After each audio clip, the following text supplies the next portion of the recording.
Your first alert. WMBF News starts now.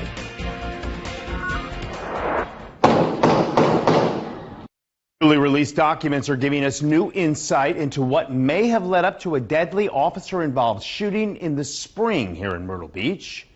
You're watching WMBF News at 6 o'clock. I'm Eric Weisfeld. And I'm Rachel Bogle. Let's begin tonight with our Maddie Sexton, who joins us now in the control room. So, Maddie, what new information have you been able to gather tonight about this very complicated situation? We're following another developing story tonight in the PD, where the search is still on this evening for this inmate who's accused of pulling off a daring escape from custody. Florence police tell us Kenneth David managed to get away from the Freedom Florence Recreation Complex earlier today, where they say he'd been working as part of a pre-release program from prison.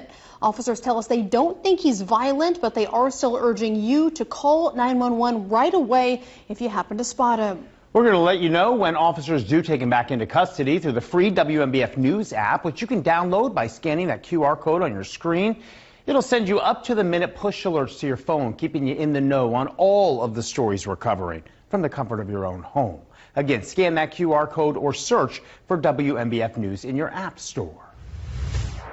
Well, you are firmly in the clear if you want to head out to the beach or the inlet on Thursday, as this stretch of mild and beautiful weather continues to hang around. I want to hand things over now to our chief meteorologist, Jamie Arnold, and your first alert to more pleasant weather headed into the end of the work week as well. Jamie? Yeah, it is going to be pleasant, although some of those pesky clouds are going to be holding on. They were certainly stubborn throughout the day today. A Tennessee man will spend the next 15 years in prison here in South Carolina for taking aim at one of his own family members. The 15th Circuit Solicitor's Office confirms a judge handed that sentence yesterday to 63-year-old Jeffrey Branham, who pleaded guilty to shooting his then 18-year-old stepdaughter in the shoulder in 2023 while confronting his estranged wife in North Myrtle Beach. The Solicitor's Office is now thanking Branham's family for coming forward against him, telling us cell phone videos they captured, quote, provided overwhelming evidence.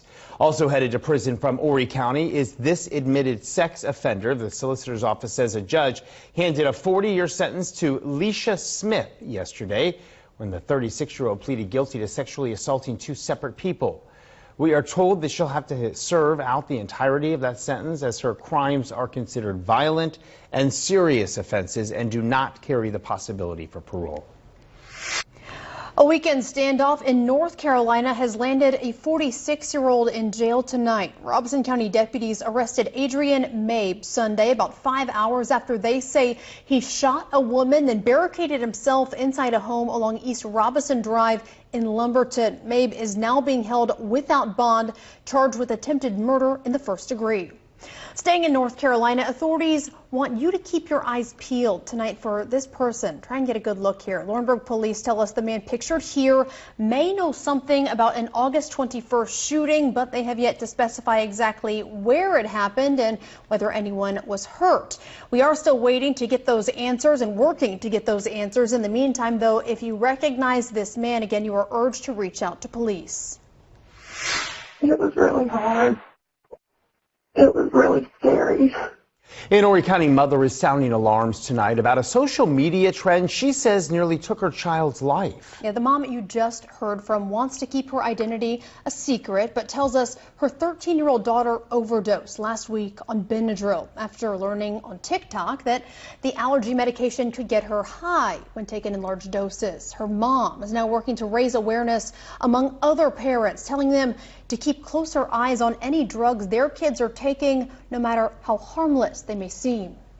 I thought that was a safe medication and not something that I would think a teenager would get into.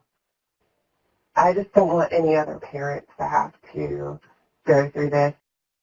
We've learned this dangerous TikTok trend isn't new. It dates back to at least 2023 when NBC News reported a 13-year-old in Ohio suffered an overdose from Benadryl and ultimately died. A recent tragedy and a string of scares helping spotlight the need for a South Carolina traffic law. Yeah, here's our Jenna Guzman telling us more about it and breaking down why we're told it's so important. A beloved national grocery chain putting down roots here in the Grand Strand, and crews are working around the clock to ensure our local road infrastructure can handle it. Because it is going to be popular. Here's our Ian Klein showing us the progress taking shape right now. Coming up, we're telling you all about a new and free procedure for you expecting Horry County mothers. And today marks the official peak of hurricane season, but you wouldn't be able to tell by checking the radar. Your first alert to calm conditions out in the Atlantic, next at 6.